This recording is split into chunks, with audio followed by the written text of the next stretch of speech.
সুপ্রিয় দর্শক শ্রোতা আসসালামু আলাইকুম। দেশ এবং দেশের বাইরে যে যেখান থেকে আমাদের এই ভিডিওটি দেখছেন, প্রাণী সম্পদই পল্লীর প্রাণ চ্যানেলের পক্ষ থেকে জানাই আন্তরিক শুভেচ্ছা। যারা ইউটিউব থেকে দেখছেন তারা চ্যানেলটি সাবস্ক্রাইব করে বেল আইকন চাপুন। আর যারা ফেসবুক থেকে দেখছেন তারা পেজটি ফলো দিয়ে আমাদের সঙ্গে থাকুন। আজ আমরা আলোচনা করব গাভীর একটি গুরুত্বপূর্ণ রোগ ম্যাস্টেটাইটিস বা ওলান প্রদাহ। এ রোগে গাভীর দুধ কমে যায়, দুধের মান নষ্ট হয় এবং খামারির বড় ক্ষতি হয়।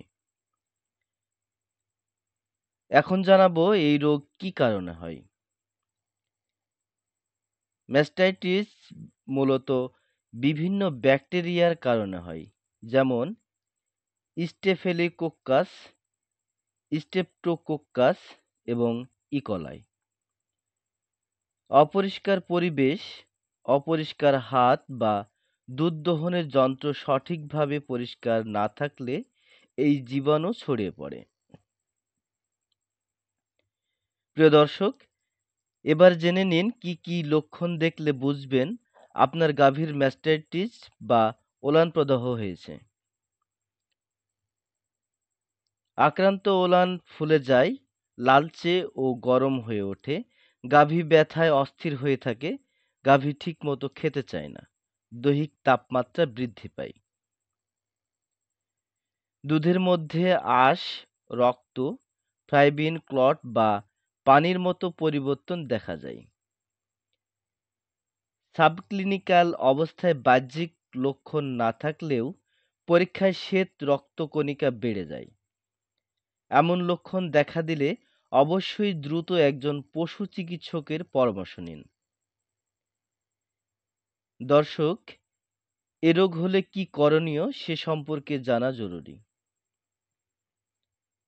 চিকিৎসার সময় আক্রান্ত ওলানের দুধ ফেলে দিতে হবে।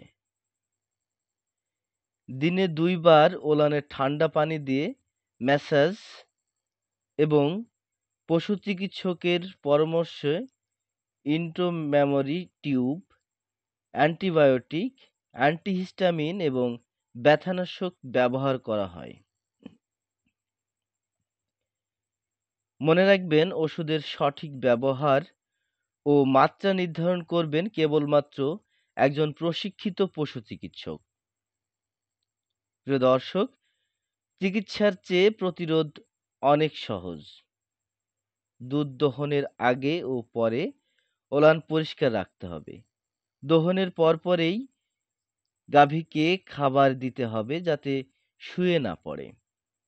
খামারের পরিবেশ সবসময় পরিষ্কার পরিচ্ছন্ন রাখতে হবে। নিয়মিত সিএমটি পরীক্ষা করতে হবে যাতে সাবক্লিনিকাল পর্যায়ে রোগ ধরা পড়ে। এবার জানাবো এই রোগ প্রতিরোধ করার উপায় সম্পর্কে। ম্যাস্টাইটিস বা ওলান প্রদাহ প্রতিরোধ করা চিকিৎসার চেয়ে অনেক সহজ। তাই সবসময় খামার পরিষ্কার রাখুন এবং দ্রুত চিকিৎসা নিন। ভিডিওটি ভালো লেগে থাকলে লাইক, শেয়ার করুন এবং কমেন্ট করে জানান আপনি কোন বিষয়ে ভিডিও পেতে চান। আজ এ পর্যন্ত। আগামী ভিডিও দেখার আমন্ত্রণ জানিয়ে শেষ করছি আজকের আলোচনা। সে পর্যন্ত ভালো থাকুন, সুস্থ থাকুন, নিরাপদে থাকুন। এতক্ষণ আমাদের সাথে থাকার জন্য ধন্যবাদ।